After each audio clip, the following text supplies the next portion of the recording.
views expressed on this program are those of the hosts, guests, and callers, and are not necessarily those of this station, its management, or other advertisers. You're listening to Transformation Talk Radio.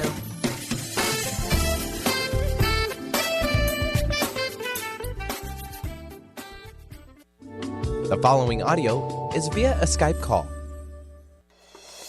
You are listening to Life Design Radio, From Adversity to Awesome, with me, Susan De Lorenzo. Tune in each month as I join with Dr. Pat and offer up the best tools for pulling the gems from adversity and designing a life you would really love.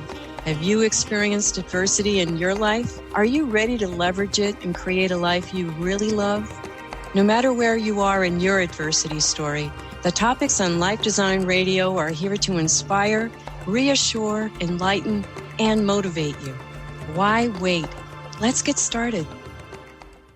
Hey everyone, Susan De Lorenzo here with the awesome Dr. Pat, and we are so pumped for today's show. We are talking about gulp, failure. Yes. We actually said the word. Ooh. I love it. So we were talking before the show, and I want to kick it off with this, Susan. For those of you that want to know more about Susan De Lorenzo, first of all, I have worked with a lot of people, and I've never seen anybody present so much relevant detail in a very short time, an hour, than she does. You know, what she brings to the forefront is not based on hypothetical situations. It's based on being an 18-year survivor of invasive breast cancer, then going through the disaster like many of us do when we're sick, of relationships that fail. I'm going to use the word fail a lot today, everybody. And then along with that is the failure word showing up many times. But why is that important for us? Because failure is no more than a word unless we make it more than that. Isn't what today's show is about? That's exactly right, Pat. And we are going to give a whole new lens of perception to the word failure, because that's exactly what those who go ahead and get their audacious dream in have done. If you think anybody out there who you admire has not had 1 ounce of failure before getting to where they are, then you need an edumacation. Edumacation. Oh my God. Benny, we have a new word like adaptogen. Edumacation. That's a good one. Edumacation. Yeah, we are going to show you folks that nothing happens, and we're going to start with babies. Hello. What do they have to do before they walk? They fall down over and over again, and never has a baby once said, whoa, I guess I wasn't meant to be a walker. You know, don't even say the word walker. Every time I hear the word walker, I think of The Walking Dead. But, you know, I'm so glad you're bringing it up at that level, because today, that's number one, edumacation. That's our number one key edumacation point. Okay, if we start with that premise, I hope along the way today, you are going to show us how we change, and we start questioning ourselves, and we start doubting ourselves. So go for it. Susan De Lorenzo. Thank you. So I'm going to start with a crazy fun fact that Thomas Edison made 1,000 unsuccessful attempts at inventing the light bulb. And he was asked by a reporter, Mr. Edison, how does it feel to fail 1,000 times? And Edison replied, I didn't fail 1,000 times. The light bulb was an invention with 1,000 steps. Imagine, like anything else we do, it takes the learning by doing approach. Nobody is an expert when they first come into their field. We can study up, but until we actually step our foot into the arena of what we want to do, that's where the learning begins. And yes, it is risky. It feels darn right scary, especially the way most of us have been conditioned. But like the baby idea, look at it in terms of the things we go on to do, like riding a bike, or learning a language, or playing an instrument, learning to play an instrument or a sport. All of those things involve learning, taking the steps to learn. But somehow there's been a disconnect on doing these other powerful and important things to us in our lives that keep us in the land of the everyday I would say playing smaller, playing into the comfort zone rather than really going for our dreams. Mm-hmm. So let me interject something because I want to just plant this seed. Yes. I learned this from table tennis. Okay. And I played when I was younger, and I'm playing again. But I remember my coach saying to me, and I've learned this from all the sports, and Benny knows this too. Both of us grew up playing sports, whether it's softball, I played fast pitch, I played slow pitch. One day, I think it was my coach that said to me, and he was from Africa, Ghana, successful. His mom was successful in Ghana, Africa. So he had a broken language, right? And he would say, Pat, what are you doing? This beautiful accent. What are you doing? What are you doing? He said, you are not playing to win. You're playing not to lose. He said, nobody wins the game. If you're playing not to lose, you will get beat because your opponent is playing to win. The universe wants us to win. Beautiful, Pat. And that is it. And so what is he telling you to do also? Get into the passion of what that outcome is for you, the win. And so when we connect like that, we're going to be talking a lot more about that as we go along, but that is an excellent point to make, that when you are connected to your why, you get really excited, and the fear has to take a back seat because you're focused on your passion and the idea of giving what you came here to give or doing what you came here to do, just like table tennis. So that was terrific. Yes. So here's the thing. Think about Edison and this whole idea of how he turned those, what we would call failed attempts, into feedback. And I love this quote by Wayne Dyer, and I think many of us may have heard this one. When we change the way we look at things, the things we look at change. So when we rephrase how we look at failure, we get a chance to no longer assign it with fear and shame and humiliation. We've got a new focus for these outcomes, but we must be willing to risk greatly in the interest of our vision, and that can scare the bejesus out of many of us. And we were brought up that way. It's funny how we're allowed failure in walking and learning an instrument or whatever, but we seem to have this cutoff on the most boldest places that not only serve ourselves, but can literally serve humanity, like the light bulb, like an airplane, like a car. So the passion for our vision must be our why, and we must connect to it daily, or it would serve us greatly, I'll put, to serve us greatly by connecting to it daily, placing ourselves in the picture of that successful outcome. Because once we come from the vision of that successful outcome, we learn to trust the journey.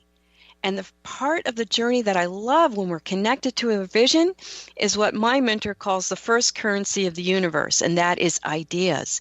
These ideas come at the same vibration as the success we've just put ourselves in that outcome. So we must filter out fear-based or those safer answers, because all we're doing while we're in that comfort zone is keeping ourselves away from that very thing we say we want. And I know for me, when first starting out, and this is true for many successful people, you get more no's than you get yeses in your attempts. And we have to learn to take that in stride, just as we did with walking, with learning something new. I call it on-the-job training. And so as a new speaker, as a coach, I had to learn refinement through failure. And this applies to the workshops I hosted, as well as reaching out to the clients I desired.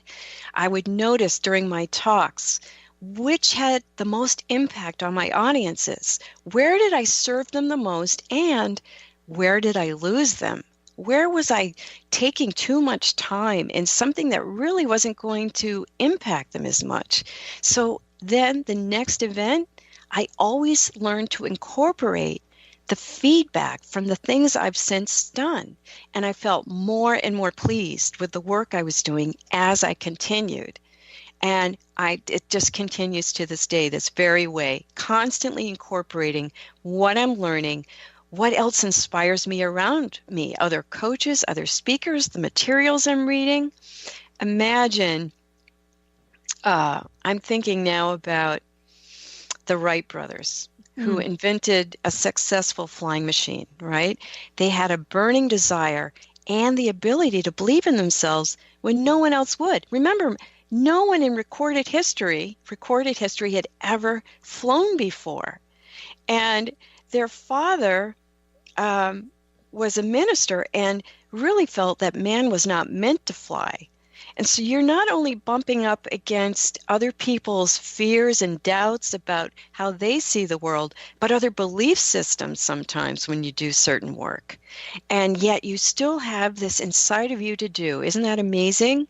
And I thought about how they were already two people working on the same dream, and how partners in believing can really keep us going, Pat. Do you have someone like that in your life that I do. I do. I mean, there are several people that I point to who have inspired me, especially over time.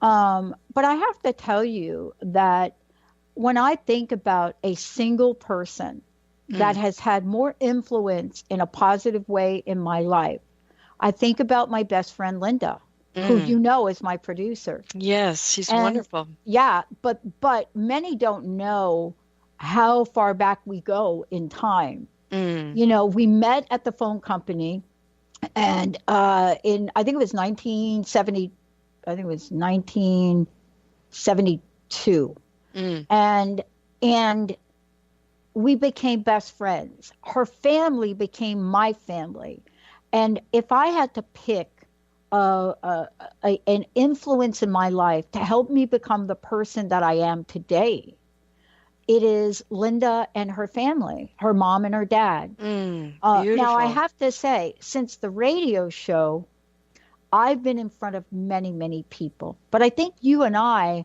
have a mutual admiration. Who has that been for you? In terms of out in the world that everyone would know? Yeah. Pat? Yeah. Gosh, I have to say, there's so many, but my mentor, Mary Morrissey, is huge for me. Yeah. Wayne Dyer. I just have a ton of people, actually. Louise Hay. There are just so many awesome people that are the way showers, that are the people that give us the inspiration and yet almost permission to go and be ourselves and do what we came here to do. Because there are people that want to protect us, right? Are afraid for us because they wouldn't take the chance. They don't want us to get hurt. And we're always going to be against well-meaning naysayers, I call them. But one of my favorite motivational speakers is Les Brown. Are you familiar with him, Pat? I absolutely love Les. And here, he's funny too. And one of my favorite things he said, and I needed to hear it right at that moment because I was getting criticism and I was taking big chances, but nothing that anyone close to me could understand. And I heard him say in a recording, no one has ever erected a statue to a critic. And so it's easy. I would say it's easy and more comfortable to be on the sidelines and criticize others' failures and flops. And you sound like this, I hate to say it, but like a second-guessing expert, right? Hindsight is perfect. But it's another thing altogether to dive into the fray in the interest of one's vision, right? To take those risks. And I always say, Pat, that it would be wonderful if under the statues of the great ones, they had like the count of how many failures they had, so that we'd get the whole picture and not just think they were just born into greatness, but these people stumbled and strove to get where they wanted to go. And it's messy, right? It's a messy process. And that's, again, where partners in believing can keep us going. I have a wonderful friend, fellow coach, who I speak to her twice a week, and we check in with each other on what we're working on and what we're afraid of, what we don't think is going well, and we're there for each other. And what you have is this idea where you know you can discuss whatever you need to discuss, and they're not going to agree with your circumstances. They're going to remind you of the greatness in you and get you all cooked up again about your vision. Hey, you are the person who's doing this. And yet you want that little bit of a hug, right, from your partner in believing. You want that feeling of, yeah, it is hard, but you've got this. And are we going to go to a commercial, or are we going to keep going, do you think? I think you're on a roll. I'd like to see you keep going. So I want everybody to be able to connect the dots. Great. Then let me begin with this in the next segment. When we convince ourselves that we are good with less, we end up settling for less, right? And it doesn't feel too good, right? And so we can comfort ourselves with outside distractions rather than going for what we really want. And that's why I say put that vision back in front of you. I mean, it was certainly me. I followed what I thought was expected of me by my well-meaning family, by the culture I was in, by the schooling I had. Everybody wanted a happy life for me. It's not like they were trying to doom me to a life of the mundane, but I did stay in that safety zone, and that was due to settling. And so what turned out to be true was that I was aiming at the wrong target. I was aiming at somebody else's target. Somebody had created what I thought was supposed to be the life I was following. And it took time and, some adversity to become clear about my authentic desires, and a whole lot of training and reprogramming of my belief system to believe I could have it, I deserved it, and I owed it to myself and what was left of my life to go for it. And I love a phrase that Jim Carrey shared about his dad, much along these lines. His dad was an accountant. He was a very funny man. And he saw how much joy making people laugh gave his father. And that's what actually inspired Jim. And when Jim was 12 years old, his father lost his safe accounting job. And the family struggled from there on out. And Jim noticed that he could either fail at something he didn't want or fail at something that he really loved. And so he chose to go on, as we know, to be a comedian and an actor. But what a life lesson that was, to watch him go for what he thought was the safe track and still get knocked out of it. And so that really hit me, because I thought, wow, that can happen to any of us. And so why not go for it? It's made all the difference in my life. It continues to challenge me to dig deep and leap over fear, to do what scares me, but turns out to be a paper dragon. So it's merely the edge of something we've never done before. When we kid up against this stuff, it's just the edge of going across a barrier where we've never gone before, and we just get better at it. And this is true, that just breaking through a daunting barrier, it looks like a failure waiting to happen. It really freaks us out. But it's in the interest of what's on the other side that we go ahead and we do it anyway. And often when we're starting out, we look at what others are doing related to things that interest us. And we even try to mimic it. And that can work for a little while, but we have to discern more about what's in us to do. And there's our own flavor. You know, there's a gazillion coaches out there, right? There's so many coaches, but we all have, even if we have similar messaging, we have a different way of approaching the message, of delivering the message, different vehicles of delivery, whether we're doing workshops, radio, live events. We have our favorite ways of being in the world, just like you do. And so ask yourself that question: how do I want to show up in this world? What is my gift? What is my message?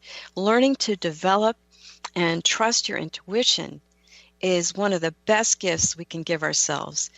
And I think in terms of supporting that messaging, finding a group of like-minded people that keep us going, whether it's a partner in believing or getting 3 or 4 people together, like joining in certain networking groups, meetup groups, women's groups. There are so many ways. You want to make sure that the messaging is in alignment with a positive outlook, especially where failure is concerned. I loved listening to even online self-development workshops and radio stations like Transformation Talk Radio. And I used to think, wow, I would love to do that too. And so this idea of inspiring others to move past adversity and create something new, that was my story. So that especially motivated me. And when opportunities came my way to train as a coach, to speak in public, and more recently to join Dr. Pat here at TTR, they were all met with this feeling of thrill and, yes, fear. Based on saying yes to that first scary opportunity. The first time I said yes, when I first went after becoming certified as a coach, I think I shared this before. I thought I was going to faint and that my knees went weak. I thought I was just going to lose it. And I went ahead and said yes. And I had to sit down and catch my breath. And then I said, you know what? I did the right thing. So now, and this is true for you too, Dr. Pat, when we were talking and I said, okay, I'm going to do it, I still got that same sick, queasy feeling. And I said, oh, that's the sign. I got to do it. So consider what would be your audience listening, your do it afraid signal. What would it be for you? Would it be sweaty palms? Would it be an increased heart rate? Would you feel faint or weak in the knees? Learn to recognize the signals so you can move past the barrier and get to your good. Well, I could tell you this one thing that we should mention, because I think it's a major signal, but it's not as obvious. You know, it's not as obvious as my heart is palpitating, my hands are sweating, I'm crying. Yes. It's more subtle. Yeah, it's more subtle, but it's also more widespread. It's called procrastination. Oh, good one. Absolutely. And I think we should take a moment to talk about that, because the reason that people hire coaches isn't always because I'm anxious and I'm sweating. Yes, it's I'm not doing it. Yes. I am so frustrated with my inability to move forward on anything. Yes. I need help. So we have to talk about that, because procrastination is not failure. It is foreplay to failure. Yes, it is. That is so true. And thank you for bringing that up, because that is a big one. And actually that is where, you know, when you are working with a coach, we keep you accountable. And that can happen. You can even find people in your specialty to be your mentor and keep you accountable that way also. That's another way to go. It's really about reconnecting with your why. I think and realizing you are the person who came here to do it, and you don't have to do it perfectly. I think the other place that we can hide behind procrastination is confusion. We convince ourselves that we're too confused about what's to do next and what to do to move forward, that we stay in procrastination. So those two kind of work with each other to keep us stuck as well. And for me, it's really either been working with another coach, keeping things on my calendar that I sit there and make myself do. It's an appointment I schedule with myself and say, yep, Thursday at 3 o'clock, I'm sitting my butt back in the chair and working on that book, right? Or whatever it is for you. And I can tell you, Pat, that has been the biggest one for me. If I told you how long I was working on this book and I hid behind confusion to do it, to not do it, that has been that's my guilty secret. Yeah. I think the word that tips us off, that we're on this pathway, right? Yes. We're on the pathway to, it's like a crossroads point, right? It's this point that we get to where we haven't quite given up, but we're not clear. It's no man's land. It's no man's land. And a lot of times, Susan, I want to ask you about this when we come back from break. A lot of times there's real confusion and then there's fake confusion. Yeah. And, yeah. There's a distinction. Yeah. Right? There's the point in time where, oh my God, I'm in the middle of the desert. I thought I was going down one path. I'm going. So the word confused has been something that I've been coached on a lot throughout my life. As a matter of fact, I had one coach that said, Pat, if there were a couple words that you need to eliminate from your life forever, the word confused is one of them. Yes. And I looked at him and I asked about, okay, well, then what? He says confusion should be replaced with, I don't know how, or I don't know when, or I don't know where, or I need more information. Define it. He said, but continuously using confused will give you more confusion. We're going to go to break. When we come back, we're going to talk about, like what really is failure. Before we do, let me ask you, how can people find out more about you? How can they find out how you help people along the journey to success? What's the best way for people to get a hold of you? Sure. The most direct way is my email, susan@susandelorenzo.com, SusanDelorenzo.com. And also on my website, susandelorenzo.com, you can message me there. It's a great place to get to know me. All my blogs are there. You can see how I work with people. The backlog of our radio shows are there. So it's a great place to familiarize yourself with me and what I do. Awesome. One more time, website, contact information. Yes, Susan@susandelorenzo.com and www.susandelorenzo.com. All right, we're going to take a short break. When we come back, Susan's going to take us on a journey as we look at and dig deep into what the only real failure is. If we had to give it a word, like a real failure. When we come back, she's going to share what that might be. Let's take a short break, everybody. We'll be right back.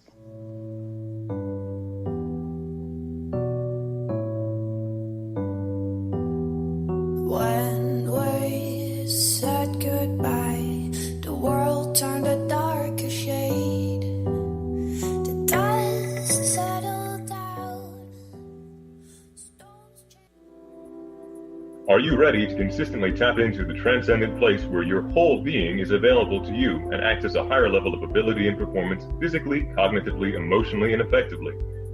Then join us on ClearSpeak Talk Radio with Dr. Jeanette Wolf on TransformationTalkRadio.com. Tune in every fourth Friday at 9 a.m. Pacific, 12 p.m. Eastern. Go to JeanetteWolf.com, Quantum Body, to sign up for your whole health mentoring. How would you like increased health and vitality? How would you like to avoid the onset of disease as well as slow the aging process?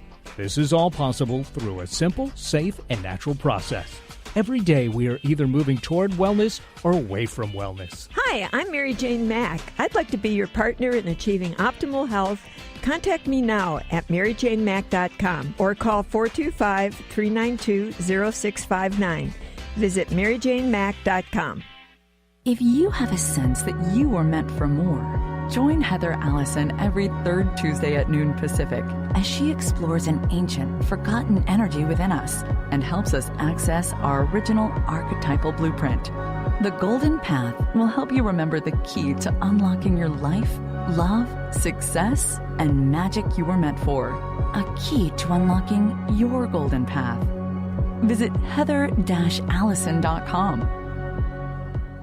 Dream on, fly high, and live adventurously on The Laura Meeks Show.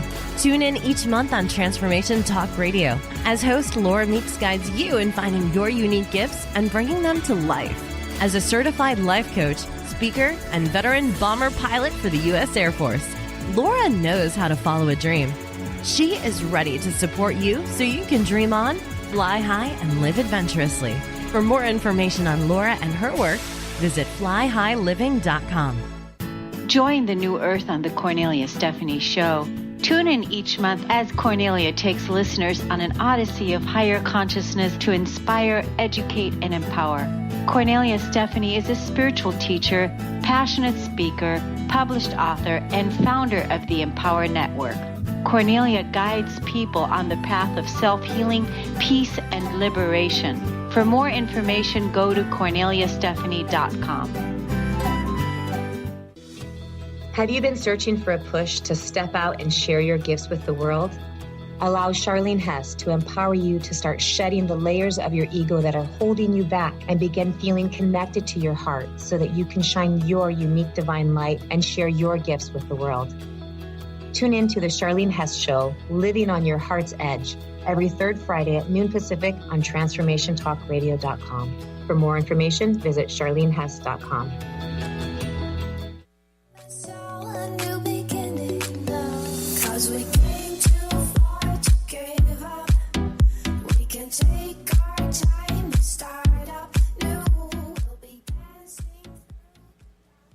Hey, everybody. Welcome back. Susan De Lorenzo is in the house. Susan, first of all, tell people about the show, how they can listen to past episodes. Also about today's topic, we're talking about fail, the word fail, and the body of work that you do to help people move forward.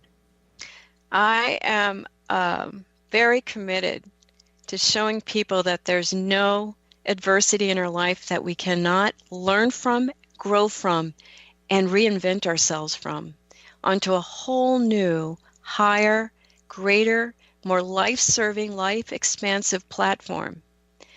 And it doesn't mean you have to have an adversity to get this kind of growth, but don't waste it if you got it, folks. So I'm a coach, I'm a speaker, I run workshops. I love what I do. I love talking about how adversity doesn't have to stop us. Yeah, we have some time. We have to comfort ourselves. We have to heal from things. I'm an 18-year survivor of invasive breast cancer whose marriage ended right after my treatment ended. So I know what I'm talking about. And if I had just stayed where I was, I think I would be living a very small and not very happy life. And so I'm inviting everyone who's listening, no matter what you've been through, to really consider what could be next for you. Because as we're talking about here today, life really does want to help us win. And when we stop letting things stop us, and that's what we are talking about here today, is redefining failure so that it's not something we come away with shame or fear at even attempting something for fear of failure. What we're going into in this next segment is about, what is the real failure? The failure comes when we just plain quit. And I don't mean quit for a year and you come back, because good for you.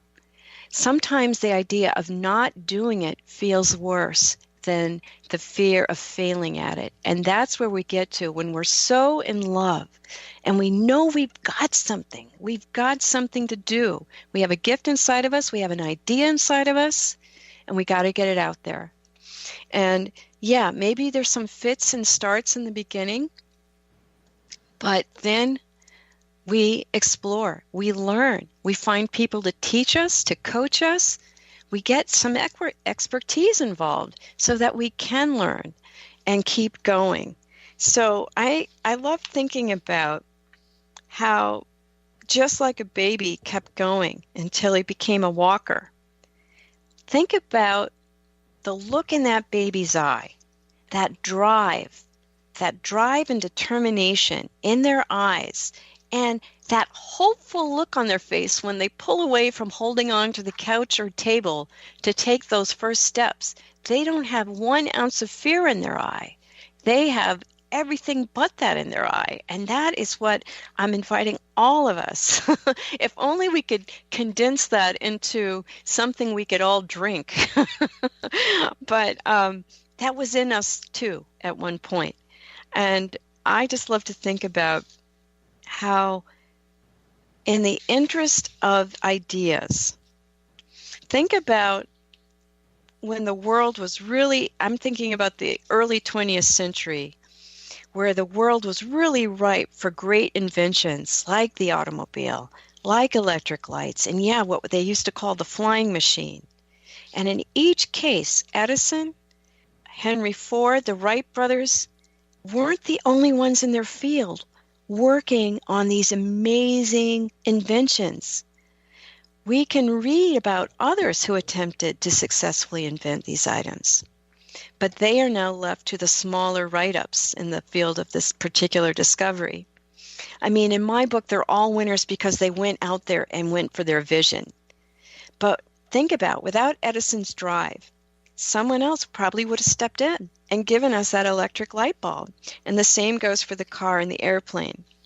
But we want to be very interested in what the mindset and techniques are in sustaining that kind of determination. That phrase, winners never quit and quitters never win, comes to mind. So yeah, maybe we need to rest and recharge our batteries. You know, maybe you tried your darndest and it was exhausting. You gave it your all and you are wiped out. Okay? Take a rest, but don't quit. Take time to regroup, consider what you learned, assess what's not working and what was working, and then meet with somebody that you can talk it over with, whether it's a trusted mastermind you've created, a partner in believing, maybe you have other team members, other people you can bring in and reconnect to the vision. After you've recharged yourself, reconnect to that vision in a new way. I like the example my mentor used of taking an object and putting it on an empty table and walking around the table, looking at that object from different perspectives as you go around the table. What if we did that with our work and our ideas? Taking them, you know, we have a particular mindset in mind of how we think things have to be or are going to be. But when we step away from that, we're allowing more ideas in. And all the inventors I've just used as an example went back to the drawing board and allowed all their creative faculties to discern the feedback from their latest attempt to drive them in a new direction, or at least in a slightly different direction, with the same passion and intent behind it. It's really hard to keep going without passion and intent. So there's a book I was guided to read a while back by a guy named Price Pritchett, and the book is called U Squared. It's the word U with the exponent 2 next to it. And in this book, he actually has a chapter called Seek Failure.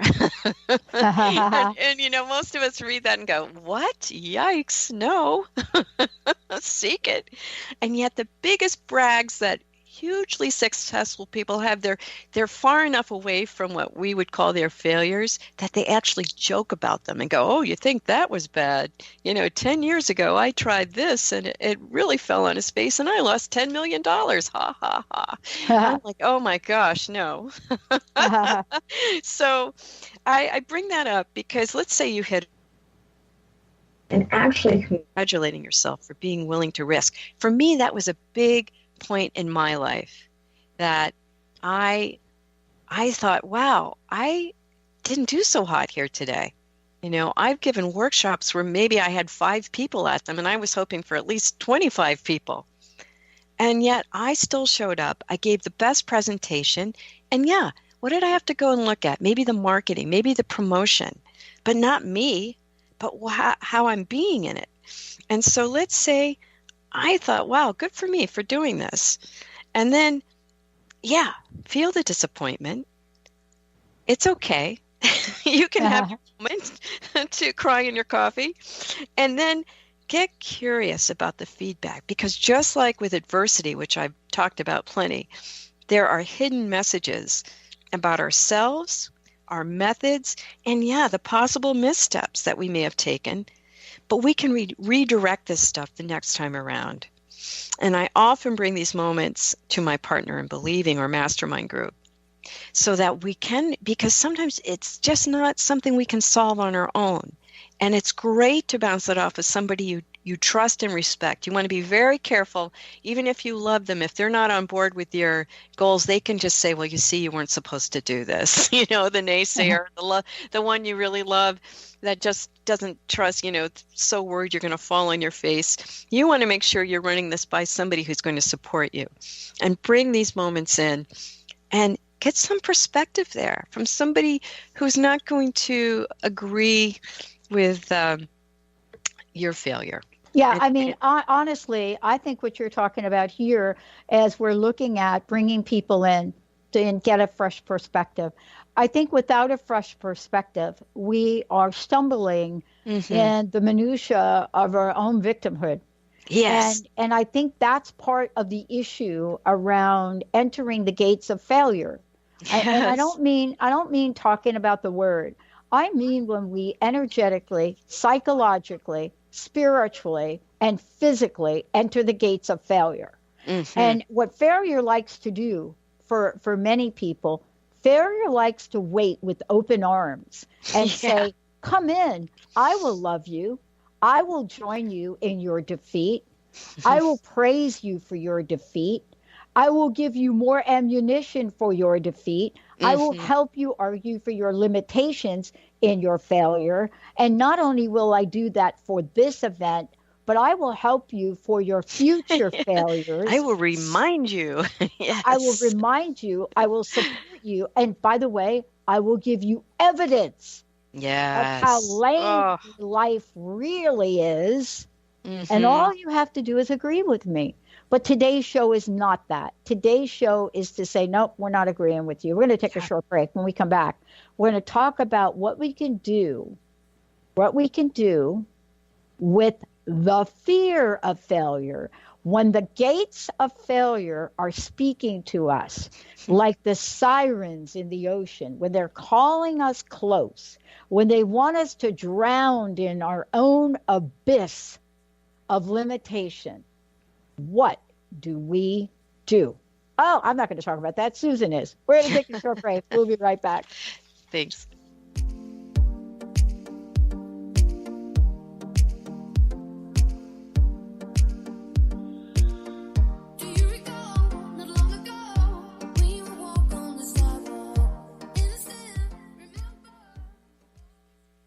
How often do you find yourself wondering, why me? Learn a new shift in perspective to see how everything that takes place in your life is actually working for you and shifting you towards your own enlightenment. Tune in to Blank Enlightenment Radio with Misty Thompson each month on TransformationTalkRadio.com. For more, visit MistyMThompson.com.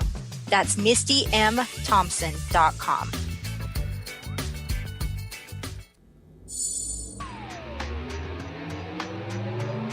Are you ready for unfiltered gratitude, unfiltered frequency, and unfiltered creation? Then don't miss Mike Murphy Unfiltered on TransformationTalkRadio.com Thursday from 12 to 2 Pacific Time, as Mike Murphy and a cast of powerful guests discuss and demonstrate the principles and practices of the creation frequency. Tune in to unleash the power of your mind. Open the immense energy of the heart to manifest an awesome life filled with true health, wealth, confidence, gratitude, and joy. Unfiltered truth and unfiltered frequency to uncover and let go of limiting beliefs and access your powerful intentions that resonate out into the universe with Mike Murphy Unfiltered. For more information on Mike and his work, visit his website at MikeMurphyUnfiltered.com. The Truth is Funny. Shift Happens with Colette Marie Steffen is excited to welcome Karen Benton as a monthly guest host. Tune in on the third Wednesday of each month at 8 a.m. Pacific Time to regain confidence and trust in your capacity to create change in your life, your health, your family, and your well-being. Karen Benton is a mother, nurse practitioner, certified body talk practitioner, Franklin Method instructor, and owner of Limitless Living LLC. For more information about Karen, visit KarenBenton.com. Have you ever wondered if there's a way to heal the deep, hidden inner issues, wounds, beliefs, and traumas? The journey into spiritual healing engages people in all areas of their lives to heal themselves and others. Tune in each month on Transformation Talk Radio as Dr. Jaffe brings conversations of healing of body, mind, and spirit as he merges the excellence of traditional medicine with the beauty of spiritual healing. For more information about Dr. Jaffe, this show, and his work, visit drjaffemd.com. Are you ready to branch out? Take a leap of faith. Then tune in to Get Rooted Radio with Erica Gifford Mills on TransformationTalkRadio.com every second and fourth Thursday at 9 a.m. Pacific to equip, empower, and enlighten yourself. Erica will energize and excite you to power up your passionate dream that sets your soul on fire. So, get fearlessly ready and get powerfully rooted in your yes to live it up, love it up, and let it go to ignite the life you deserve. Visit GetRootedRadio.com and tune in.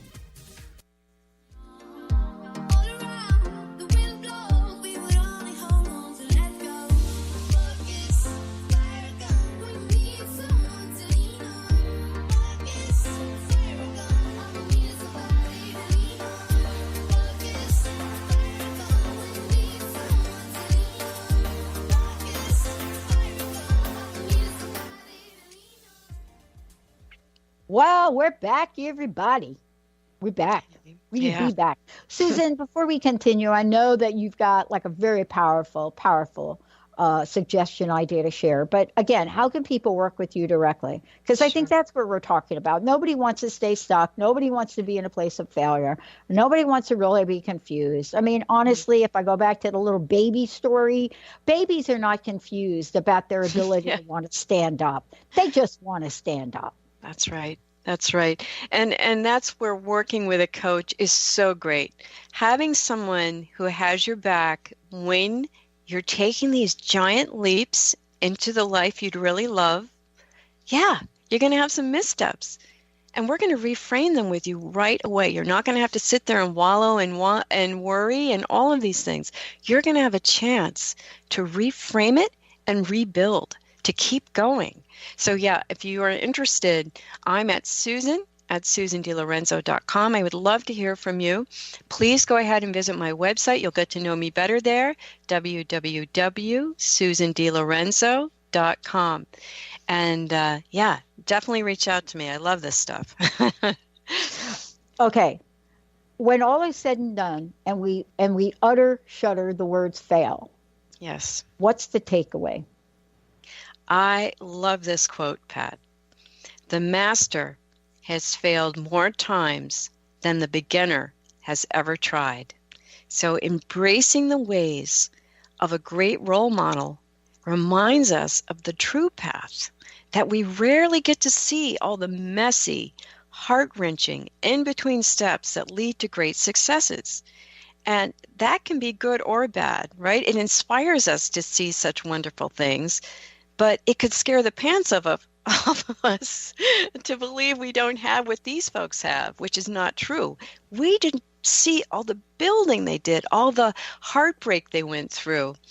It could show us one other thing, that it could show us that we're also on track if we're in the mess and the muck. You know, this is what it looks like while everything's coming together for me. You've heard me mention this phrase before. It is such a great phrase while we're going for our dream, while we're building something that lights us up and scares the pants off of us at the same time. This is what it looks like while it's all coming together. So we resist letting others, however well-meaning, talk us out of what we would absolutely love to experience, especially if these folks have never attempted anything of this nature before or have quit after the first go-around. Listening to fear-based advice will never serve you, even coming out of your own head. And I think I've mentioned this before. That voice in your head that's trying to talk you out of this half the time, it sounds like your own voice, but it's not. Listen to your gut, but if it's coming from your head, chances are, and it sounds panicked and fear-based, that's not it. That is not your, what we love to call the still small voice for truth. That is the run and hide voice. And yeah, learn discernment there. Learn discernment, because maybe it is a gut feeling of not this way, there's another way, or you better call so-and-so before you take this next step. That stuff is great. Become very clear and connected to your why.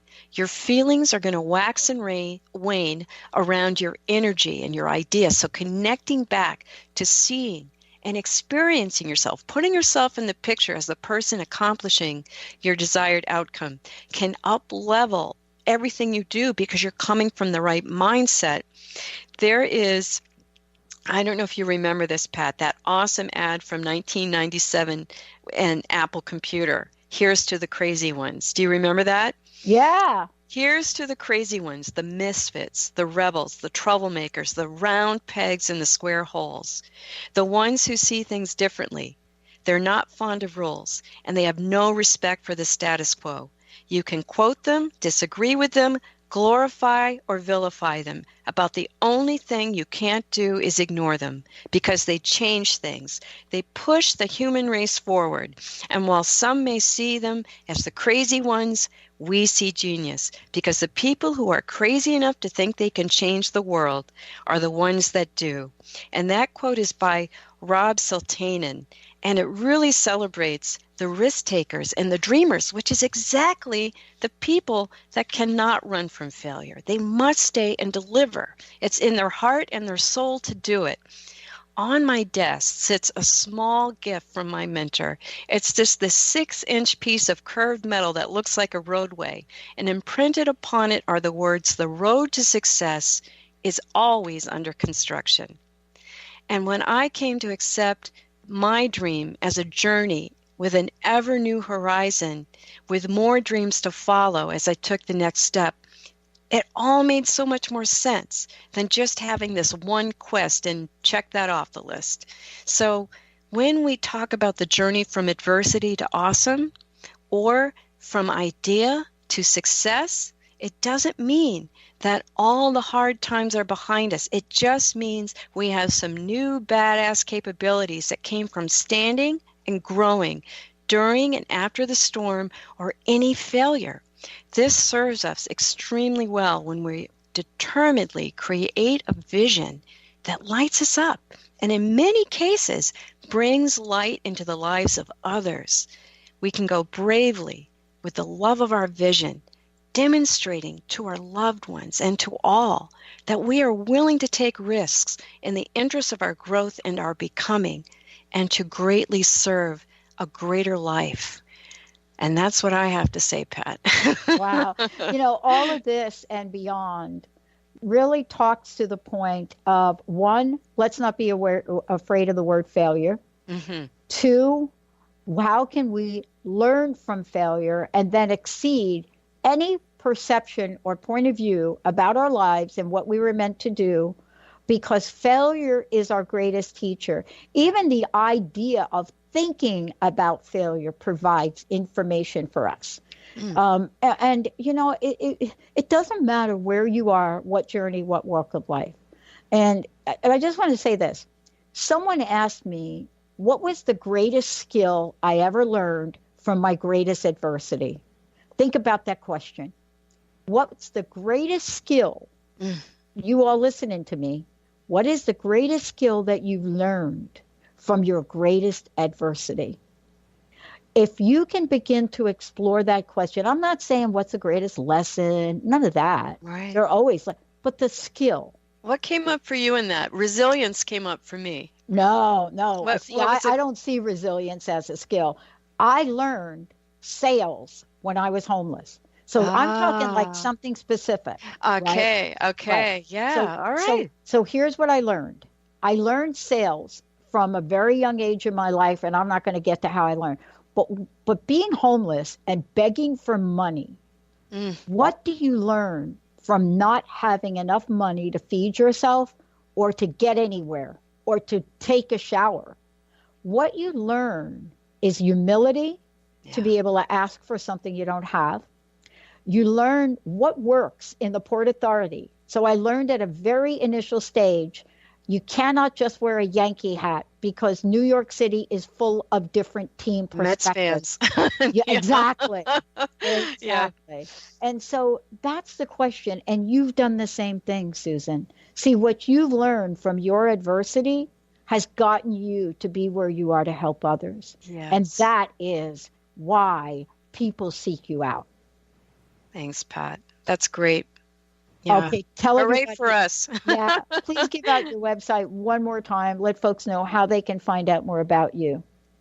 Yes, thanks, Pat. It's Susan, S-U-S-A-N, at SusanDeLorenzo.com, SusanDeLorenzo.com, and come on over to the website at www.SusanDeLorenzo.com to learn even more about my work.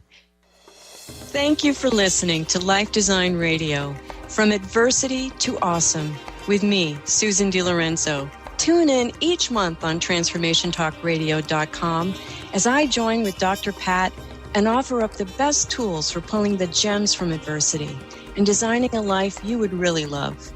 No matter where you are in your adversity story, the topics on Life Design Radio are here to inspire, reassure, enlighten, and motivate you. For more information on life design coaching with me or to listen to this show again, visit SusanDeLorenzo.com. The preceding audio was via a Skype call.